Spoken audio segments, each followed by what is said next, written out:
Mind से जानल जावे है हाल भाई, इसलिए अपन अंदर के साहस के जगावे। अगर आज झारखंड आंदोलनकारी सेवे शिवा महतो का पुण्यतिथि पर पहुंचे हैं, क्या कहना चाहेंगे? केवल हमें महापुरुषों की जन्म तिथि और पुण्यतिथि मनाने से उनके सपने साकार होने वाले नहीं हैं। सबसे पहले आज की जो युवा पीढ़ी जो रास्ते से कहीं ना कहीं भटका हुआ महसूस कर रही है, और मेरा भी मानना है, क्योंकि मैं भी युवा हूँ, चीज़ों को देखता हूँ, तो कहीं ना कहीं जिस उद्देश्य के साथ उसी युवा पीढ़ी के पूर्वज जिस राज्य को अलग करवा के दिए हैं, आज वहाँ कहीं ना कहीं हमारा हक अधिकार सुरक्षित नहीं है। अतः राज्य सरकार चाहे जो भी केवल महापुरुषों की प्रतिमाओं पर माला ना चढ़ें, उनके विचार घर घर तक जाएं और उनके विचारों के सपने के झारखंड को मकसद को पूरा करने के लिए अपना कर्तव्य पर आगे बढ़ें। जिस विचारधारा के साथ में ये पार्टी लड़ाई लड़ी थी, उस विचारधारा को स्थापित करते करते आज सत्ता में बैठ गई है, लेकिन क्या लगता है कि वो सपना पूरा हो पाएगा?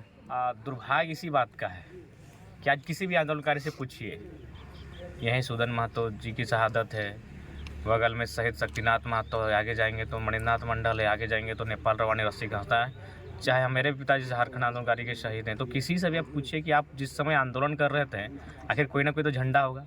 मैक्सिमम का झंडा जेएमएम का था, ये कहने में कोई संकोच नहीं, कोई गुरेज नहीं।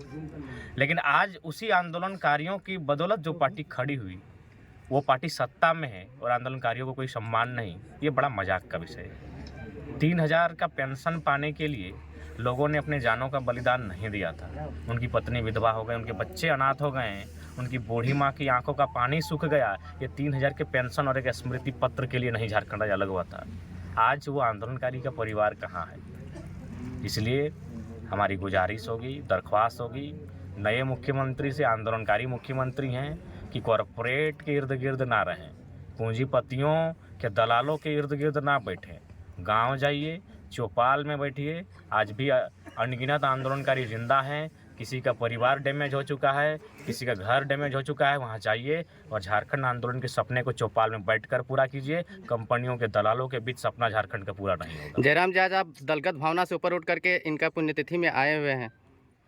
देखिए, महापुरुष जब तक अगर कोई इंसान जिंदा होता है तब वो दल में बंधा होता है, लेकिन उसकी मृत्यु के उपरांत वो कहीं ना कहीं दैव्य को प्राप्त हो जाता है, और वो वहाँ दलगत भावना कोई काम नहीं आती है।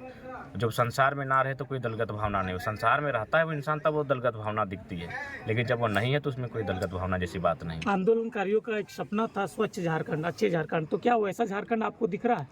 देखिए, जहाँ शिवा महतो की पुष्पांजलि के लिए हम लोग आए हैं, बगल में सुदन महतो की प्रतिमा है।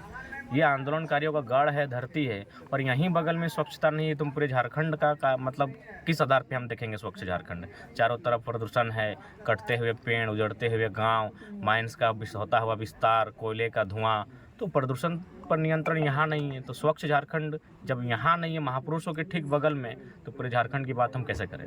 कब तक आंदोलनकारी बलिदान देते रहेंगे? जब तक कि झारखंड राज्य अपने अधिकार को पा नहीं लेता है। शिवा महतो के सपनों को साकार करने के लिए क्या? आइडियोलॉजी, हमारी आइडियोलॉजी में बहुत समानता है, विचारधारा में समानता है, बस एक दौर का फ़र्क है। वो दौर उतना टेक्निकल नहीं था, वो दौर उतना इंटरनेट का नहीं था, ये दौर बस थोड़ा सा अलग है, बाकी समानताएं बहुत सारी हैं।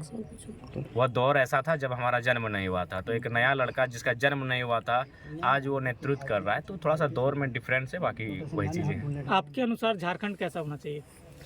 हमारे अनुसार झारखंड बाकी जो दक्षिण भारत के राज्य हैं, जो पूर्वोत्तर भारत के राज्य हैं, जहाँ दूसरे राज्य के लोग बिल्कुल नियमतः प्रवेश करें, यानी हमें जानकारी हो, हमारे सरकार के रिकॉर्ड बुक में जानकारी होना चाहिए कि प्रदेश के लोग इस प्रदेश में प्रवेश किए हैं।